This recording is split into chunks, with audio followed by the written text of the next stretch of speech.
Today, we're talking online courses, growing a podcast, and strategic email marketing with childbirth educator and doula, Stephanie King.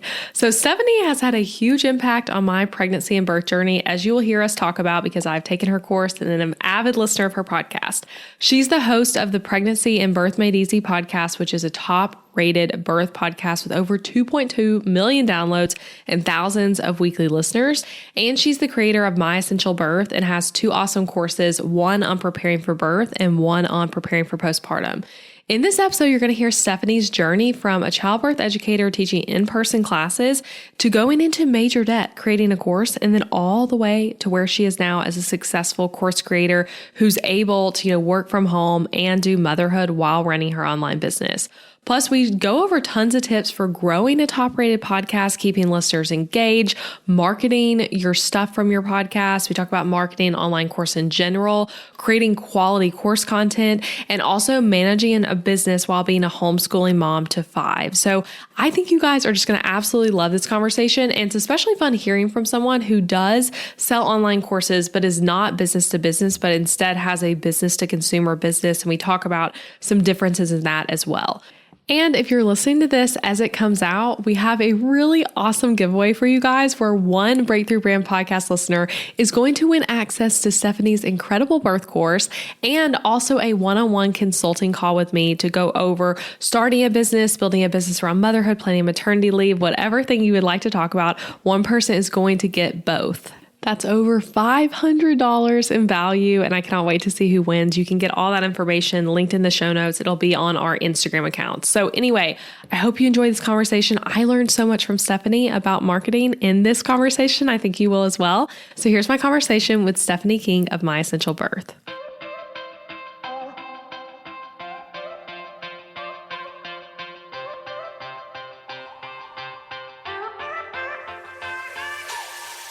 Hey guys, I'm Elizabeth McCravey, an online educator for entrepreneurs, website designer, wife, boy mom, and your host for the Breakthrough Brand podcast, the show that's all about pulling back the curtain on how to actually build a successful business. I don't skim the surface around here. If you want to dive deep into the nitty-gritty details of what it takes to run a sustainable business that fits your unique lifestyle while standing out in a crowd, then you are in the right place. I created a multiple six-figure-a-year business in my early 20s, and now in my 30s, I'm still running that successful multiple six-figure-a-year business on just part-time hours now as a working mom. I'm here to share everything I've learned and everything I'm still learning because I believe that the keys to building a thriving business should never be a secret. Here you'll find episodes that are actionable, direct, and fun, like friends chatting business over coffee, and a fresh, honest take on the reality of being an entrepreneur.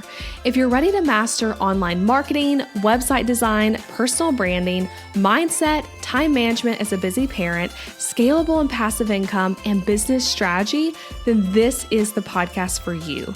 It's time to build your breakthrough brand. Let's do this. All right, guys, I have Stephanie King here from My Essential Birth, and this is like a cheesy play on words, but like you, Stephanie, have been so essential in my pregnancy and birth journey with both of my boys. And so it's cool. I discovered your podcast, as you know, early in my pregnancy with Colin, so 3.5 years ago now. Binged everything. There are some episodes of yours I've listened to multiple times. And then I purchased her birth course and I continued to revisit your content, the course and podcast and all that with my second pregnancy and birth. And it's so cool because you just never know how you'll end up connected to someone. But it's I think what happened was I shared about your course or your podcast on my stories.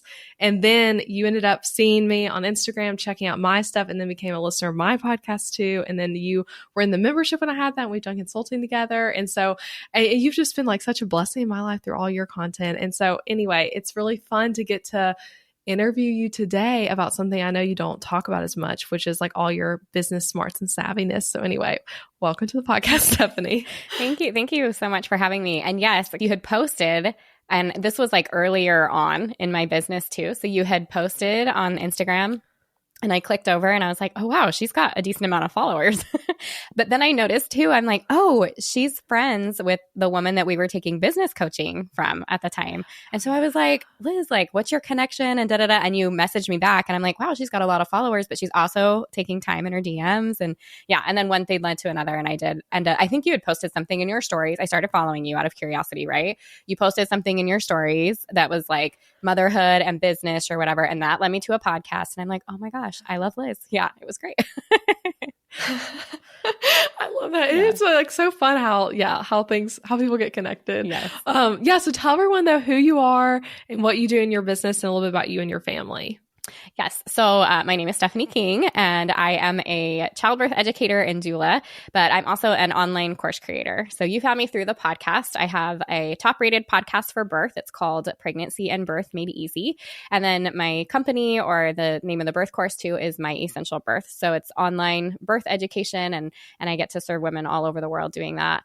I'm also a mom of 5, and I'm really active in my church, follower of Christ. Faith is a big part of my journey as well. I think that's why I was drawn to you. You talk about that a lot with your business and stuff. So I guess that's a little bit about me. We've kind of lived all over the world. My husband's been military. We're now in Florida and loving it. Like, absolutely love it. We're like, I think we're tropical people. We just give us the humidity and the heat and the sun and the storms. Yeah, we're pretty happy where we're at right now. So I love that. Yeah. So let's talk though about your journey. So like you said, you are an online educator, you're a course creator. The main thing you are selling in your business is online courses, but you started as a service provider working as a doula. So literally like being with women when they are giving birth, which I had a doula with both my births and like highly recommend like having someone there, that support person is so huge. But how did you go from the decision of like being a service provider as a doula to moving to education through your course and podcast? Yes. So I actually started with childbirth education, and that's because it was my first step into helping other women while I was also at home with my babies. So after I had my third birth, and that was a home birth, and it changed my life, which you can listen to all about my story right on the podcast. But I had my third baby at home, and it was a game changer. And I was like, all the odds were against me, and I did this. And if I can do this, anybody can do this. Like, I felt so empowered and excited to share it with other moms. So I'm like, how do I do that? And so we took our next tax return that we had. Like, we're like poor, my husband's, going through school or whatever. We're sharing a house with his parents, like renting a house with his parents so that we can afford to survive while he's finishing up schooling and stuff. We've got 3 little babies. So we take our whole tax return, and I went and got certified to be able to do childbirth education out of my home. And then one of the things that they recommended was attending a birth. So I like put it up on a birth forum. I would love to attend a birth, totally free. It's for the certification. And of course I fell in love because I was like, well, that's the next step. I have to figure out how to do this too. But yes, I started teaching birth courses, and that quickly led to doula work. And then what was interesting is I had connected with another childbirth educator, and we were kind of talking about, what's frustrating is the schedule that we're doing doesn't necessarily work for parents all the time.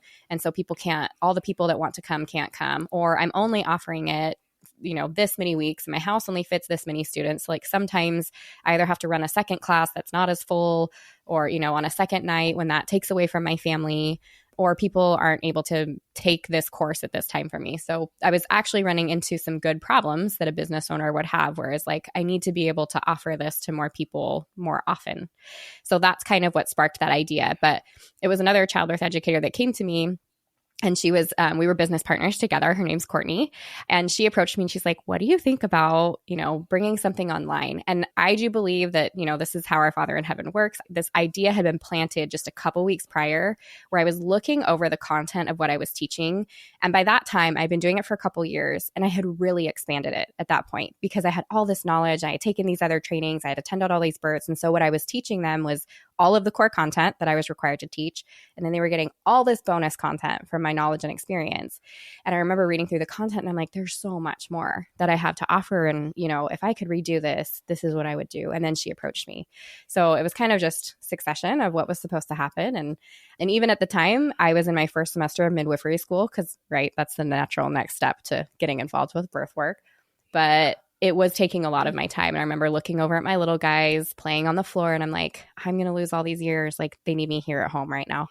And so I had just contacted the college and said, I can't do this right now, but thank you. And that's when Courtney reached out to me. And so that was kind of what happened there. And then I didn't want to do it at first, but I prayed about it. And then it became this big, like, okay, yeah, I have to do it. So that was how it came about. What a beautiful story. And yeah, like God working in both of you to like make that become a thing. And I remember I've heard you talk on your podcast before actually about almost becoming a midwife. And it's like, well, we'll get into this, but you're a homeschool mom of a lot of kids. Yeah. It's like, yeah, you're able to work your business into that, which may not have been the case had you become a midwife. That's really cool. So when you were teaching the birth classes, birth education in person, how are people finding you guys to take classes from?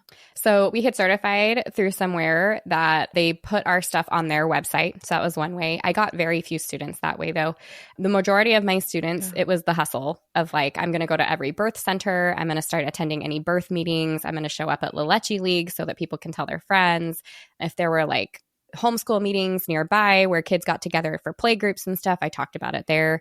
I went to any kind of like birth get together. They had like a showing of the business of being born. Like I went to that, any kind of birth stuff. I showed up and I made cards and I talked to people. And so it was really just networking that got people into my classes. And then once that was going, then it became word of mouth. So it was a little of both. But that hustle in the beginning, I guess, is probably what did it. Yeah, well, and you're right too. That's like with like the online courses, like, yeah, people can take it literally anytime. I know for me, when I took your course, I listened to a lot of it like on the go when I was doing other things. That is so huge and a different thing from having to go like sit at a specific time in a classroom learning something. Okay, so when you guys came together, you and Courtney, and said like, okay, we're going to do this thing, we're going to do birth education together. What happened next? Did y'all make the course first or you start the podcast first? What was that flow like? Yeah, we made the course first. So if you're listening here, don't do that. If you're going to be creating something, you need to have a way of people being excited about it before it launches. Because I remember early on, I think it was Rachel Hollis that I was listening to, and she said something about like, I thought just by writing this book and putting it out there that people were just going to be like throwing their money at me like I need this thing. And I'm like, well, that's so silly. Like, who would do that? Who thinks that? And then we create this course and we're like, this is so good. Like, people are going to love this. And we launched it to nobody, and like nobody there to buy it. And I like had that moment where I was like, oh, that's what she was talking about. Like, I did not connect the dots.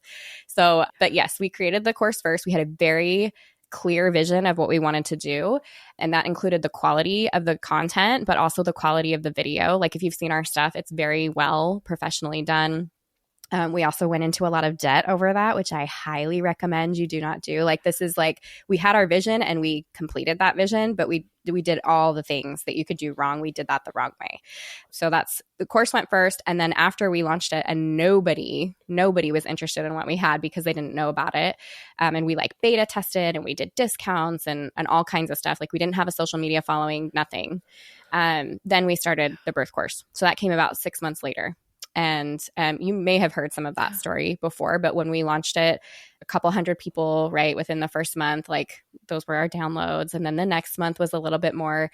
But because we had taken out all of that debt, and I mean like we were probably at least $20,000 in debt at that point for creating the course, which is so silly. We were at a point where the credit cards were not able to pay the other credit cards. So we were using debt to pay debt, hoping that the birth course was going to start selling. And when that didn't happen, I remember having this place of, Courtney, I'm going to have to pull out. Like we're going to have to, if I have to start pulling money from my family every month, this business isn't going to work. I have to go back to what I was doing that was actually bringing in money. And so I, very prayerfully was like, Heavenly Father, what do you want me to do? Because this has the opportunity of like really making things hard on our family right now. I had a dream. It was really neat, those like 3 a.m. spiritual experience where you got to get up and write it all down and all of that. And it was a really clear, like, keep going and it will get better. And I think it was the next month. So I think that was like July. I was deciding like in August that I wasn't going to be able to do this anymore if we couldn't make enough sales to cover the debt. And in August, that was the very first time that we made enough sales to cover the debt payment. And then we always made enough sales to cover the debt and then some from that point. So anyways, I definitely Awesome. like, I hope people learn from that mistake. Like, you should not have to go into debt to create. It's not that you don't make sacrifices, and it's not that you don't pull money from your family to be able to invest in yourself and create a business, but you do not have to go into debt to be able to create what you have in mind. And there is a slow process. Like I'd said, we didn't have to do that professional video and all of these things that like we really went just head first into. We really could have built it up as we were taught to do in the course that we took that taught us how to create courses and launch them. We really could have done those, like, let's build our social media while we're creating the course. Let's start the podcast while we're building this momentum. Let's offer some freebies and then let's offer a $47 offer so it starts paying for some ads. You know, there's like a process that you take, and we didn't do that. So I hope people learn from that. Gosh, okay. Yeah, beautiful story. And I did not know that full part of your story. I knew that you've shared with me about going into debt to make the course originally. But yeah, that's crazy to hear how much, and thanks for sharing that, because I do think some people wonder, like, hey, how much does it cost to record a like completely professionally recorded course like that? And it is such a common mistake. I had that same mistake too, not with the debt part, but with making an offer and having not an audience to sell it to. With the first time I made a product, it was like, I was like, yeah, this product's awesome. And then it was like, wait, I haven't built a social following or an email list to sell this to. So you do, like, it's a common mistake. You live and you learn.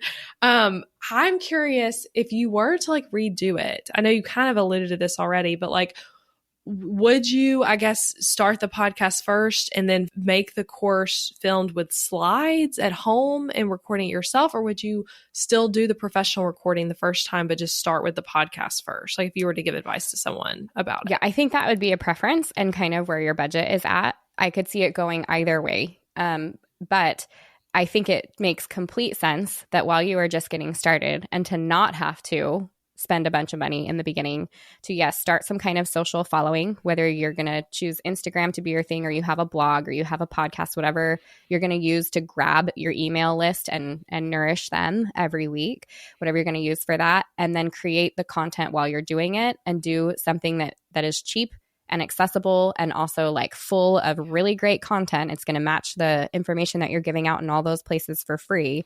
And then when you have money that has come in and you're making money and you can put some away, then you re-record, you know, with a better camera or you hire somebody. And also there's lessons to be learned once you start recording too, because part of the reason it costs us so much is because that first time that we recorded, and I look back at it now as I'm making updates and I'm like, man, we didn't know what we were doing. We did a pretty good job, but also we didn't know what we were doing. And so because of that, we had to do we had to hire them again for a second day because we're like, shoot, we missed this and this and this. And we should have caught that the first time. Mm-hmm. And so hiring them twice and 2 times of editing, it gets expensive. Yeah, and hard to update too, I guess, because then you have to like go back to like the professional studio, I guess. Like, have you been able to update the course? So, and I know you're about to like completely update it, but like before that even? No, like the updating that I've done has really kind of been like in the resource section, or I'll do, you know, the podcast episodes are really like, you know, hey students, check out these episodes. These are for you, that kind of thing. But no, and I felt really intimidated by it because we did it so professionally the first time. So I just shared with you and for your listeners to hear, like before we started chatting here, I actually this time hired a videographer that I met with on Zoom, and he helped me go over my space and how I could make it really nice and clean and pretty for creating kind of a set. And then also we talked about lighting and cameras and sound. So now that I have all of that set up, which I definitely invested in that, I probably spent about $6,000 worth just for the equipment to be able to grab everything that I'm going to need to have in my home. And then I'll be able to send all of that to an editor, and then they can take care of the editing for me. But instead of, I was going to hire him to come in and professionally do this, but I'm like, you know what? I want to be able to do updates as needed, and I don't want to have to feel like I got to drop $1,500 every time I want to update so I can record another 3 to 6 hours. You know, it just gets a little crazy. So, and we move so much, we've been moving so much that I'm like, I need to be able to take studio stuff with me. I just need to be able to do it in my own home, and that's totally realistic when you're recording courses online.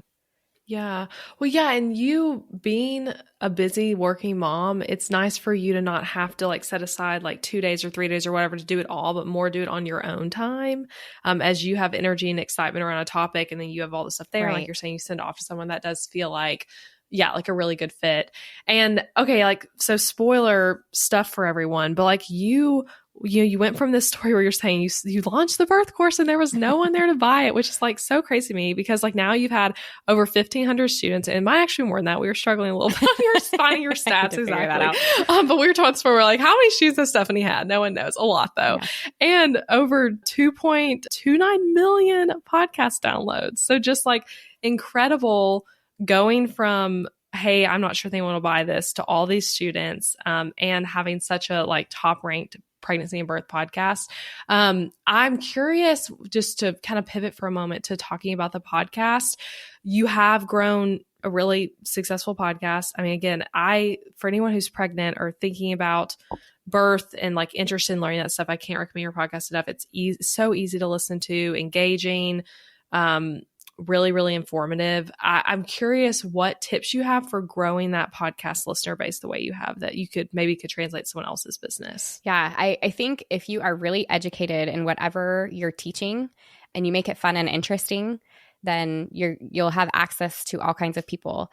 The other thing that I think we talked about, though, was the titling of the podcast. So I was telling you just before we got on here, I've used like a podcast headline analyzer, for example. So you can like Google that and find some free analyzers. And so you type stuff in and they say, make it longer, make it more personal, use these kinds of words. And so you like fix it and it gets longer and all this stuff. And that's great. It's fine. But when I was looking just the other day on podcasts, and I was like, I wanted to see where my podcast was for if somebody typed in unmedicated birth, or if they typed in birth, or if they typed in epidural. Does it show up? Because the truth is, when you're typing those things up, if it doesn't pop up right away, like really quick on something in the first couple of podcasts, people aren't going to see it. They're probably not going to go searching for too long for something like that. So you want it to hit those things. And I'm realizing like some of these headline analyzers or whatever, while they might work for other niches or other topics, I don't know that that's how people are going to find what I'm putting out there and what I'm looking for. So I will say that as you start your podcast, like the first few are probably going to feel so uncomfortable, and they might even sound so awful. Like we recorded 3 to begin with when Courtney and I started this, and the first one was so bad that we could not put it up. And so the second one refers to the first one, and people had asked us about it, and we're like, it doesn't matter. It doesn't exist. It was so bad. It can't exist, So I think you have to be prepared for that. But I think deciding to, like, one of the things that I absolutely loved about having Courtney working with me when we did the podcast, and maybe you loved it too, is when you're listening to those, it's like you are sitting at a table listening to your best friends talk about birth, and you just feel like you're learning at the same time. And we were goofy and fun, and I loved having somebody to host with me. When I had to switch over to solo, because we're not in the business together anymore, we still have a good relationship, but I have the business and she does not, and I had to switch to solo. That was so hard. And I was like, I'm like, that's what I loved about our podcast. I wanted people to just come sit and listen and all this. And so I really had to pretend like I was talking to a friend. I'm talking to a friend about birth, and this is, the conversation that we're going to have. And so I think it really depends on your audience. Like once you understand who your ideal customer is, and you are talking to that person, just like they tell you to do when you're doing social media or you're writing them an email for a week or a blog post, then it becomes a lot easier to kind of create content for that. But understanding what the pain points are, again, just like you do with social media, or you do with a freebie, or you do with your course creation, understanding what those pain points are, or what somebody's going to be curious about in regards to that topic. Those are the things that I think stand out the most when it comes to podcasting. Like I'd be curious to hear even from you, Liz, while we're talking, what were the things that you were searching for on the podcast, and what caught your attention? What was something that you listened to first? Yeah, on your podcast? Yeah. Yeah. I mean, I really can't remember exactly how I found you. I think it's because I probably typed in something really generic, actually, like pregnancy podcast or birth or even natural birth. And then you would have been one that popped up quickly. I think I probably explored a few different podcasts and then was like, oh, I like this one the most. I'm going to like listen to all of them. And then ultimately, I feel like I followed your customer journey in the way you would hope people would, of like listening to the podcast, downloading your main freebie, getting your emails behind the birth course, and then continuing to listen to the podcast and taking the entire birth course. Yeah, it's so cool hearing like how that journey for you guys, starting with 3 episodes and feeling like they weren't great at first, was that's such a true thing. I felt that same way about my first 3. And it is a good point of like the pivot from having a co-host to not, because it is a different dynamic. And when you're solo, you almost have to like pretend like there is another person there, like you're saying, like really visualize more that person on the other end that you're talking to. I wanted to ask you too about your podcast. So you do not have sponsors on your podcast, but you could have sponsors because you have a very high download amount. Like you probably get paid really well actually to do sponsors. You're also super niche. So there's a lot of like potential pros of having sponsors. What made you make the decision to only promote your own stuff versus having sponsors and promoting your own stuff? Yeah, I was going back and forth with that. In fact, I think it was probably about this time last year where I was considering maybe putting some sponsors on and also adding some affiliate stuff to it. But I realized, like, honestly, just kind of like crunching the numbers and looking at what made sense financially, but also for my listeners, because I'm like, what's going to benefit them the most too? That's when I decided I don't think that's best. And actually, I had gone to there was some kind of podcast thing. Of course, I'm not going to remember. It was like a podcast conference or something that I had gone to last year. And I was invited there because of the high downloads and whatever else. And so I got like a free ticket, and it happened to be like in Orlando here in Florida. And I'm like, okay, that's not too far away. I'll go check it out. And I talked with all kinds of the vendors that they had there. And in speaking to several of them, they were like, yeah, you shouldn't be doing sponsorships. You shouldn't be doing affiliates. Like everything should link back to this. And they showed me kind of like numbers wise why that made sense. And I was like, yeah, I guess that's kind of my final straw with it. Like it makes the most sense to really promote my own products, and it makes the most sense for the listeners too. So that's what we do. I feel like we can feel as podcasters, and I'm sure listeners can feel this too, of like, you know, a thing you're often told that I really push back against in Podcast Success Blueprint, but like you're told that like the only way to make money podcasting is to get ads on your podcast or affiliate stuff like you're saying. But like you make great money from your podcast being the top of funnel by just selling your own stuff, which is the thing you also have the most control over and probably also has the highest ROI. Like you might get like $20 back or a free product for an affiliate thing, but then like your own stuff is more expensive, higher value. So yeah, I think it's a smart, and you're like you're saying, it kind of the experience of the listener too. So that's something I've appreciated about the way you do things, of just kind of like showing people that like it doesn't have to be that way, and that's not necessarily the only way to make money from your podcast. I think it depends on your clients too, because like I know my ideal customer, they're young families. And so they're having to decide like between my course price right now or this really kind of fun thing that I have on, you know, on my podcast there that maybe is only $30 or $40 for them. But for them, that's a big deal. And so they might have to choose between buying my birth course right now or like getting this fun thing that I get 10% of their $40 purchase or whatever it is. And then maybe they can't afford it until the next month, or maybe, you know, then they find something else. So I think it depends on your customers too. Like if it matches really well with what you're already offering and it's not going to affect them financially or like affect a decision that they're making, are they going to have to purchase something you have or this other thing, then I think that would totally change that conversation.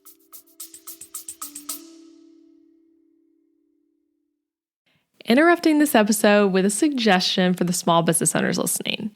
Ever wonder what you should do for healthcare when you and your spouse are both self-employed, so there's no work-provided health insurance to participate in? Well, when my husband Adam joined me in the entrepreneurial job space over 4 years ago, we joined Christian Healthcare Ministries instead of getting traditional health insurance. And it was the best decision for us, especially in these years of growing and raising a family while also running multiple businesses. CHM is a health cost-sharing ministry and is a faith-based alternative to health insurance. We did tons of research before choosing CHM, and if you know me and Adam, you know we are all about doing the math when making big or small financial decisions. And even though it's not insurance, CHM shares 100% of eligible medical bills, which is more than the typical 70 or 80% of medical bills paid for by insurance companies. All sharing is determined by the CHM guidelines, which you can check out before and after joining. And for the mamas and mamas to be listening, you truly cannot find a better healthcare option for maternity care. I had a vaginal delivery and a C-section and birth center care and hospital care between my 2 pregnancies and births, and it was all 100% shared for. And outside of birth, we've had our share of emergency room visits and procedures as a family, and those costs were all shared by members at Christian Healthcare Ministries, leaving us only paying our monthly contribution. information. CHM is less expensive month to month than insurance, and because there's no network, you can choose your care with whichever providers best fit your family. I seriously just cannot recommend Christian Healthcare Ministries enough. You've got to check them out. Go to elizabethmccravy.com/CHM for more information. Also putting that link in the show notes, elizabethmccravy.com/CHM. Now back to the episode.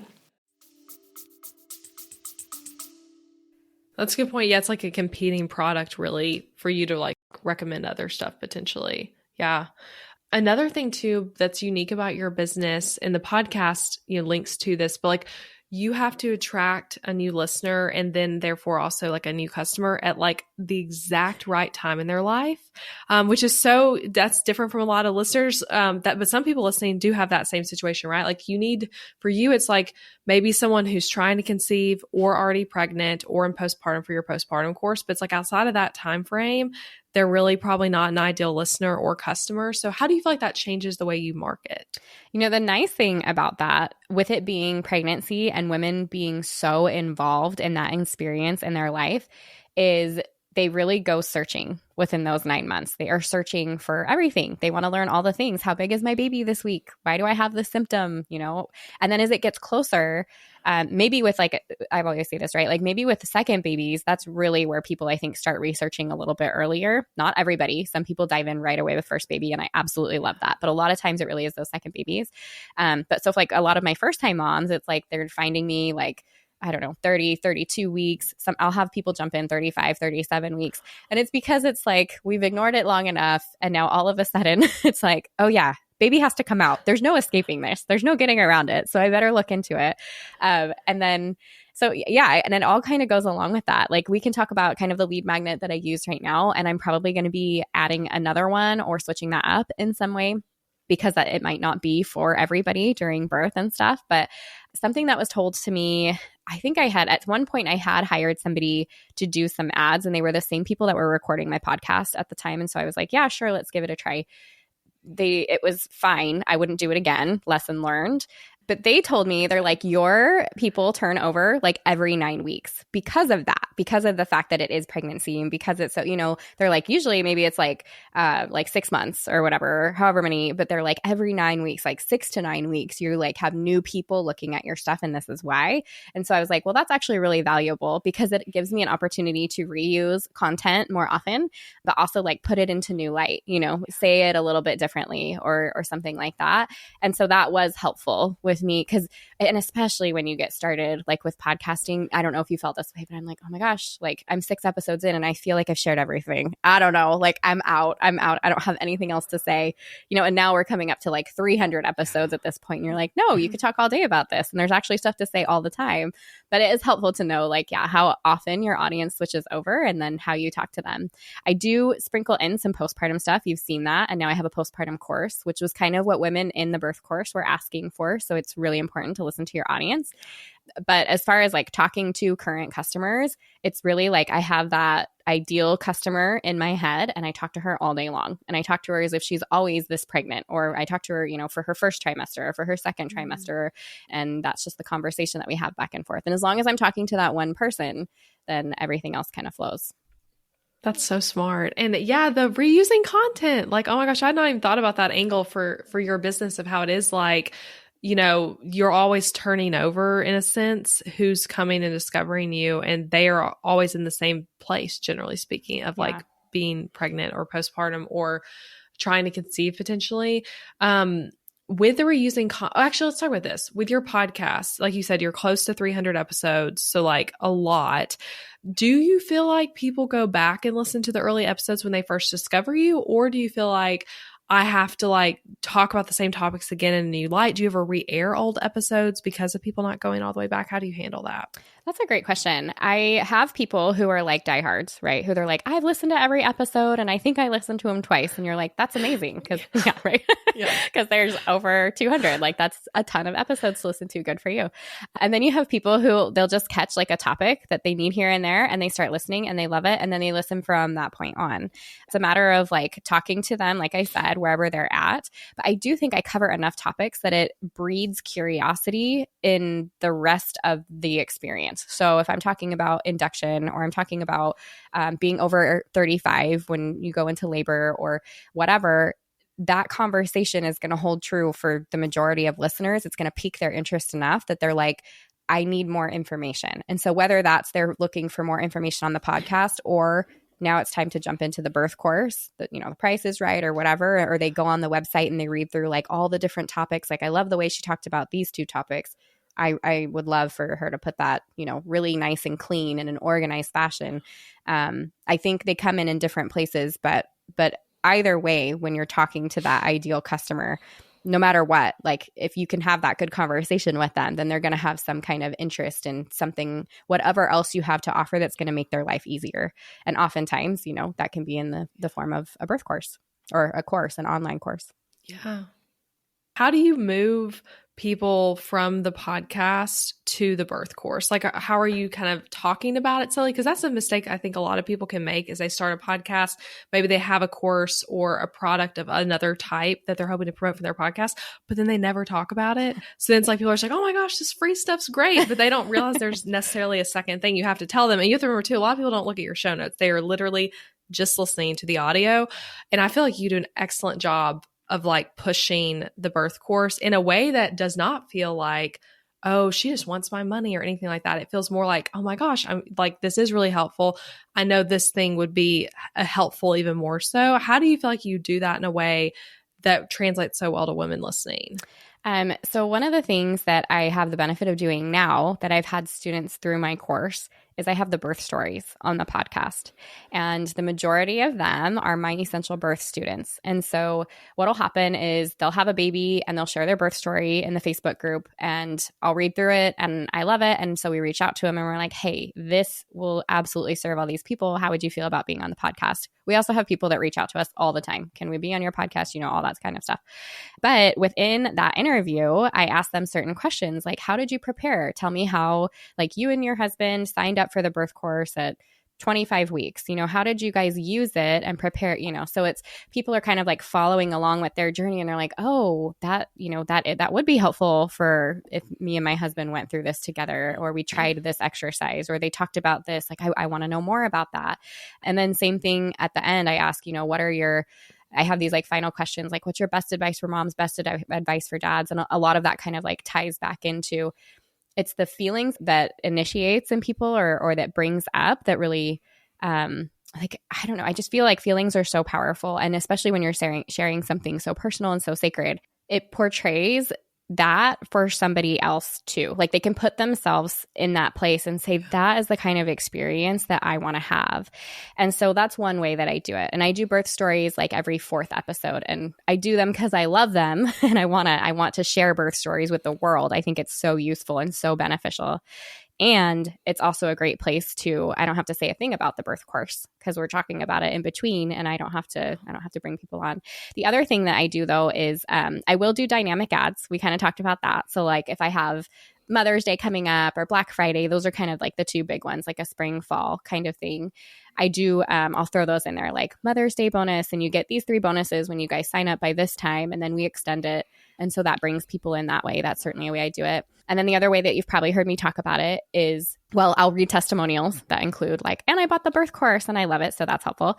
But I'll just be talking about, you know, different topics and kind of like, even anytime during the episode or even towards the end, it'll be like, you know, and I would love to give you even more information about this. Like, come join me in the birth course where it's my best work and it's all organized and pretty for you and ready to go. And so it's not so much like you're right. I really do try to not be salesy about it or like really in your face. Like I really do want to serve people and have them feel like it's this natural next step. So that is intentional. So I'm glad that you said that. But yeah, that's kind of how I do it. Yeah. And those are like 3 really great ways. I mean, case study content is really what you were saying with those birth story episodes. Like, so if we were translating that to like, you're having students on, which that could be a student for someone listening who has a like B2B course or another type of business to consumer course like yours. But it's like, it's what you're doing is you're having students on. But the whole point of the episode is not to be like, look how great this product is. It's like they're telling their story, and that just kind of naturally comes out, which makes it really engaging for listeners. You have to be careful with case study content because sometimes it can go too hard one way. And like, I don't know. I've experienced before of like, wait, is this selling the product enough? And then also like, wait, we're only talking about that too much. Yeah, I love that. And then dynamic ads, like for people who don't know what that is, you want to explain it just like what dynamic ads is and how you're using it? Sure. And I don't use it a ton, but dynamic ads are great because you can do either a like pre-roll, mid-roll, or post-roll ad. And then once you launch the dynamic ad, so say that I record an ad and I upload it and I said, I want 2 of them. I want pre-roll and mid-roll. Then I make it live and that becomes the pre-roll and mid-roll for all of the podcast episodes on my podcast. So instead of what we used to have to do was make an ad and upload it specific, however many podcasts you want it on, it just blankets them. And so you can turn it on when you, like my Mother's Day sale, I turn it on for 2 weeks and then I turn it off when it's done and they disappear and it's wonderful. So, I mean, benefit to that, but there's also probably like if you want something specific to an episode that you're talking about, you want that ad to stay there, then maybe you would add it specific to that episode. But the dynamic ads are great. Yeah. And the quickly turning on and off and like through, I think the biggest thing for me with dynamic ads is like the fact that people do go back and listen to old episodes, whether it's like 20 episodes ago or people are going back to episode 1, but you can talk about something current in your business, like Stephanie's saying with the Mother's Day sale, like to someone who's listening to an episode that aired like 5 years ago. Yeah. Literally, you can still talk about it, the relevant thing. I'll actually put a link in the show notes for Buzzsprout, which is what Stephanie and I both use as our podcast host that allows for dynamic ads. And I switched to Buzzsprout at the end of last year, I think. And I've really loved it. But that was one of the big reasons I switched was dynamic ads. And you shared too that you're sharing testimonials at the beginning of episodes from listeners, like you share a podcast review. Tell me a little bit more about that, like, and how you think that translates to getting people more interested and like involved in the community. Yeah, the fun part about reading testimonials. And so I tell people, jump onto Apple Podcast and go here, scroll here, click here, write this, and I would love to read it on the episode. And the fun part about that is it involves your listeners. And so especially early on when you're just getting started and maybe you have like 15, 20 people, 100 people that are listening, if one of those people puts it on there and they hear that the next time, they're like, oh my gosh, she said my name on the air. Like, how cool is that? Which is always funny too. Like, don't you think it's funny? I mean, I don't know. Like, I'll talk with people that have like, oh, I met you on the podcast, or I'll interview people. I'll end up like on a Zoom call with them that they're my students now or whatever. And they're like, oh my gosh, I feel like I'm talking to a celebrity. And you're like, I am just a mom behind the computer screen. Like half the time I don't know what I'm doing. Like, I promise. But it really does, like, it gives them that like, I am so special feeling. So I mean, I love it. I have kept with it the entire time we've done the podcast. I have read testimonials. Yeah, you have, just a reference too, you have over 652 reviews on Apple Podcasts, which y'all, it's hard to get people to review your podcast. Like Stephanie's saying, she's asking people, telling them how to do it. A lot of people don't even know how to like find it. And honestly, like Apple doesn't make it that easy. Spotify, you can't even write anything. It's just like a star rating right now, at least. And so, yeah, asking people, but like, I love how you're doing the ask alongside giving the person a shout out, which does incentivize people more. And I remember when you gave my review a shout out. So it's like, it is like a fun thing when you listen to something. I was like, oh my gosh, like that's my review. So yeah, I think that's a really smart, especially for like a business to consumer type of podcasting course. Another question for you though about your podcast, because you do, like you said, you're like close to 300 episodes. You really dive deep on it into like really helpful information outside of needing to buy your course about pregnancy and birth. Have you ever been concerned that you're giving away too much on your show to where people might feel like, oh, I don't even need the course, I can just listen to Stephanie's podcast? Is that ever an issue? I really worried about that early on. That was a legitimate fear that I'm like, oh my gosh, like I had said, 6 episodes and I've said all the things and I don't know, I'm out.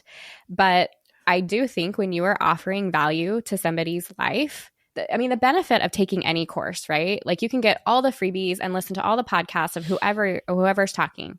The benefit of having a course is you have it lined up in the exact order that you're supposed to take it, easy, step by step, and you can come back to it as you need.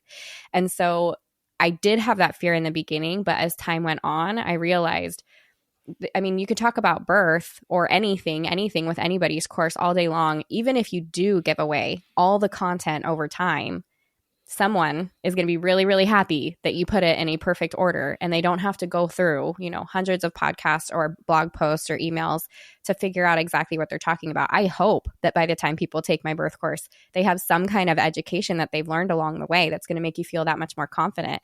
But the truth about it is, no matter what you're learning, if it's good content, you're going to have to listen to it over and over and over again. And I know that because even as I learn new things, like right now I'm in the depths of like learning all kinds of stuff about nutrition.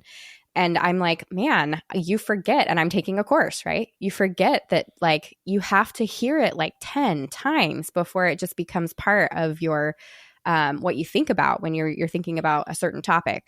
So I did worry about that. I don't worry about that at all anymore. I will tell you quite honestly, I have had probably one or two people who have said that to me. Like, I feel like I learned everything that I needed to on the podcast and I didn't need this course. And so I will say, like, you might absolutely get those people.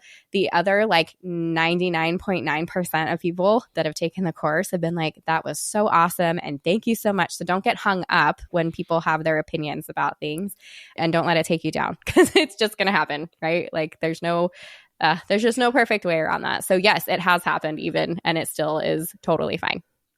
Yeah, you're right that in reality, there will be people who decide that like, I'm just here for like finding the freebies, which would be like free podcast content or even like freebies on your website. And they're like, that's it. But then, yeah, the majority of people who are really like consuming the content the way you're hoping are going to be more interested in buying and might be waiting for a sale or something like you were saying with running promotions during the year. Yeah, that's awesome. Okay, I have a few more questions for you. One thing I wanted to ask about is, when we think about the flow, right, of people ultimately becoming a customer, they often start with your podcast. Some people might go straight from the podcast to buying the birth course or postpartum course, but then you also have a lead magnet. You say you're making another one, but like for all these years, I think you've only had one main lead magnet that is your 3 exercises cheat sheet. It's like exercises to do during pregnancy to help with birth. What's your strategy from an email marketing perspective once people sign up for that freebie to ultimately talk to them about the birth course? Yeah, so we have a welcome sequence. And so that just means that when somebody gives me their email and they get that download, then they send them through a series of emails that they get over a designated amount of time. And so that sequence has changed over time. I don't know how long ago you got it, but at first, maybe it was like we sent the first email and then within 24 hours, we sent you another one. And then we sent you one 3 days later and then 2 weeks later, right? So we had like a system of how many touch points we were going to have from this one download. And then it also, should somebody choose to subscribe, they're now getting the weekly content that we're sending out every week. And that content for myself is what we talked about on the podcast that week. So I have like my main content that I talk about on the podcast, and then my touch point with my customers is every week where I'm giving a kind of some background with that or something fun that goes along with it, something that's going to touch them, relate to them, and then a link so that they can listen to the podcast. But for that welcome sequence that used to be, so many touch points over so many weeks, now you download it and you get a freebie and an email and a video every single day for a week. And it even has its own kind of like mini sales page now, right? Where it says something like this workbook, worth $47, totally free, download it here, content available, freebies available. And so we include like, there's an audio guide that goes with it now. There's a video guide that goes with it. You get just different downloadables in the way of like cheat sheets or whatever we have for that week. And then it also puts them into that weekly email. So whenever they get it, they're also getting like, now they get to hear from us on the podcast or whatever else. So, but people love freebies. Like, it doesn't matter if it's something big or something small, but like free downloadable, whatever, or free, it's just fun to get free stuff. So that's kind of what it does right now, but it's a week. Yeah, I've noticed that actually. I was on your website the other day before this interview and like looking at, you've done up the freebie more. Like there's more stuff people get with it, which I think is really cool. But I also think it's cool that you're mainly pushing, I know you might add more, but it's like one thing being pushed generally from the podcast. So it's like you are pushing like, hey, you can directly go buy the birth course, or you can get this free cheat sheet with these exercises that'll help you prepare for birth. Because both of those are really enticing and maybe enticing to different people. Do you feel like you talk about the freebie on most podcast episodes, or are there plenty where you're just like, this isn't something I need to mention? I don't talk about it on most podcast episodes, and that's actually something that I think I could be better at. I do think I probably need to mention it more. Even now, years into podcasting and having a business, I get nervous about overselling. Like, I don't want to be the sleazy salesman. I don't want to. I want people to love it because they love it. So yeah, I could definitely use some time to talk about that. But I was going to say the other thing that I do offer with a lot of my podcast episodes, and you've probably heard it on there, is I do have different downloads. So there are different opt-ins that people can dive into, you know, if you want. And we have them on like a Linktree on Instagram. Like there are other places as well, like hospital tour questions or questions to ask your provider or the find it and flip it exercise. You know, I'll have these different things. And two, when I have guests on, I'll say, hey, we love to give away a freebie to our listeners. What do you have in like a PDF format? It can have all of your branding and everything else that we can make available for download on our site for email capture. And so people will give us freebies. Oh. Now that can be tricky if you want to talk about like back end of courses and stuff and how many opt-ins you can have before you have to start paying more money to have more opt-ins on your site. But basically, then you have somebody, it's like a really easy touch point. You don't have to even download the guide. You just, oh yeah, I would love a list of questions. And so they go, they give the email address, and now they're subscribed to that weekly content. So now maybe they forgot about the podcast after they listened to that random one and got the freebie, but now it shows up in your email the next week. And so that's another opportunity. And then we'll have, you know, emails that will say, sometimes it'll even say at the bottom, like, hey, have you downloaded the guide yet? Which we try not to do that with people, obviously, who already have, but there's things like that on there too. Yeah, that's cool about the having a guest contribute something. When you do that, like say the guest provides a freebie and it goes on your website, do they also get the email captured? Like y'all both are getting the email addresses, or is it just you getting it or just them getting it? It's just us. So there have been some, if they tend to be like higher profile people, like they have a lot more followers or something like that, or a way bigger email list than I do, I won't necessarily bug about that too much, or maybe they're not willing at that point to hand something over for our email list. Most of the time they really are though. Like it really has not been that big of a deal. And that's when I say like, make sure it can be your branding. It can have links within it that lead directly to your website.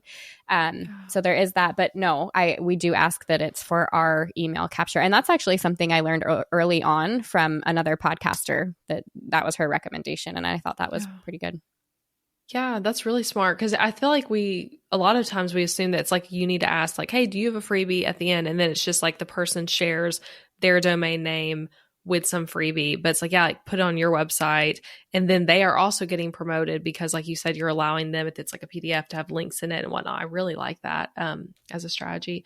Yeah. Okay, Stephanie, this has been so helpful. I have a question for you about motherhood, but before I ask you that, I'm curious if you have like any last thoughts for someone who is maybe a service provider or teaching like in-person classes like you were, and they're thinking about moving into online courses and moving into podcasts, like just any like final thoughts or advice for them? Yeah.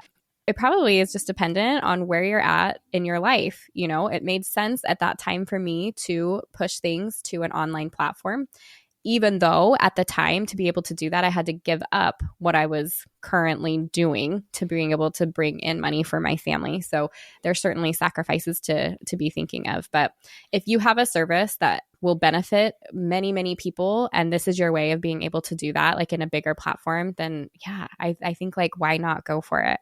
Don't go into debt over it.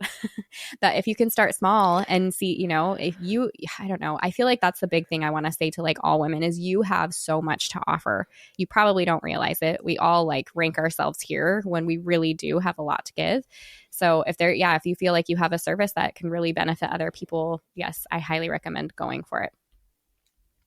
Oh, I love that. You're such a good example of going for it. Like your business is just awesome. And I love watching you get to serve women so well, and like seeing kind of like as another business owner, the behind the scenes of like how all that's going, because it's really cool.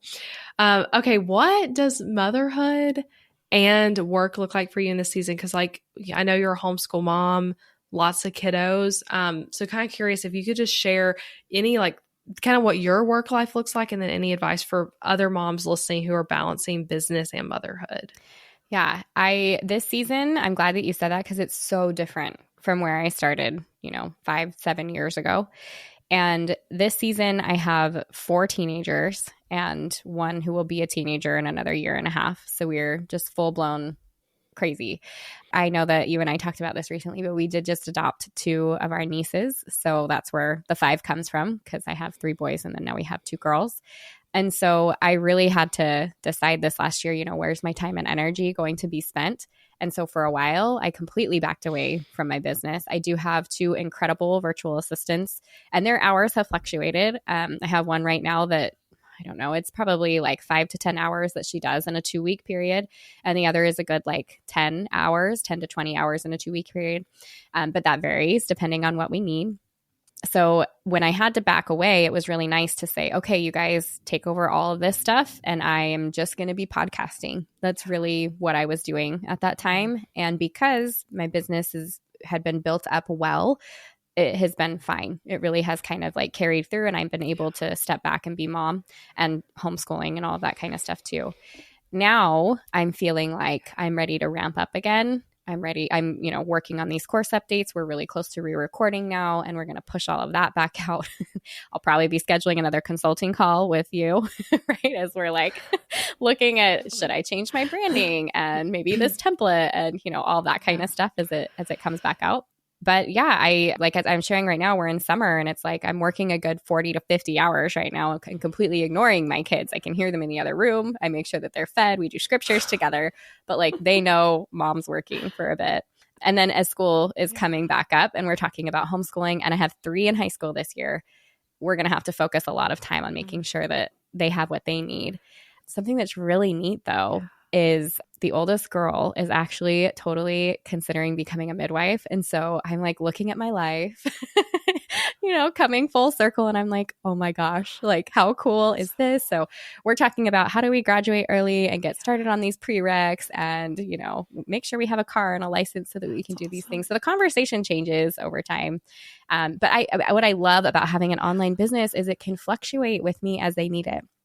There's some weeks where I really can work 5 hours for the week, 10 hours for the week, and it's totally fine. And then there's other times where it's yeah, I have time and I'd like to work 30 hours this week and really, push through with some of these things. So it's so flexible. It's that, that's the best part of it. Being your own boss and working from home. That's the best part.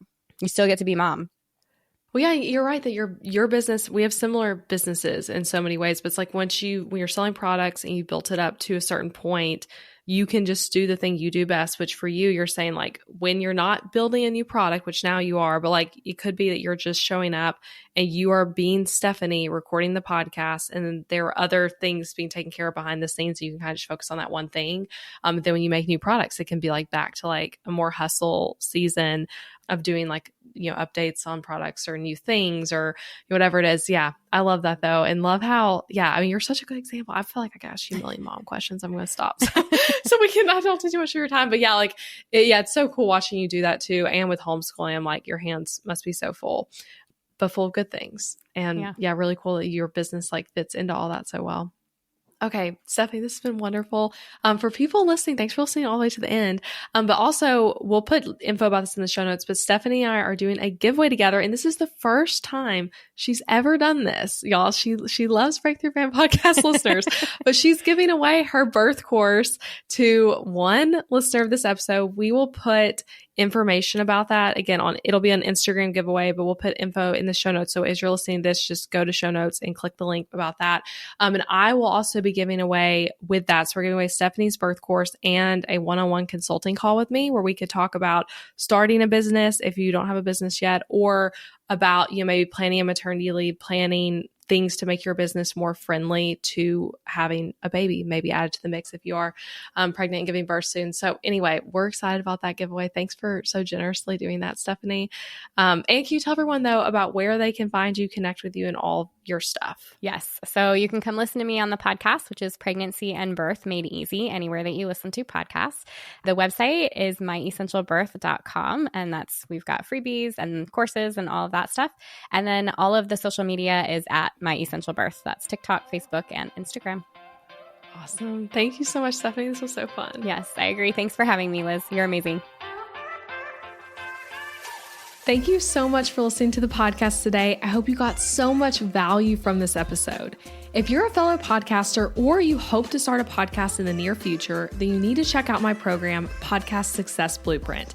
This course is truly podcasting from A to Z. I cover all the getting started steps like naming your show, creating intros and outros, cover art design, and all things podcast tech. And that's where most podcast courses stop. But Podcast Success Blueprint is literally just getting started at that point. You'll go on to learn things like how to create successful solo episodes and interview episodes, how to market your podcast and grow your listeners, how to create streamlined systems so that your podcast does not take over your life, how to make real money from your show. Yes, real money from your podcast, one of my absolute favorite modules. And we even dive into things like guesting on other podcasts to grow your business and hiring a team to help you manage your show. Yes, it is beyond the basics, and I'm teaching you everything you need to know to grow a successful show that is the top of funnel marketing strategy for your business. Head to elizabethmccravy.com/PSB, short for Podcast Success Blueprint, to get all the details and join this incredible program. I hope I can help you in this program as you build your podcast and market your business. All right, that's it, friends. I cannot wait to connect with you again next week. Bye for now.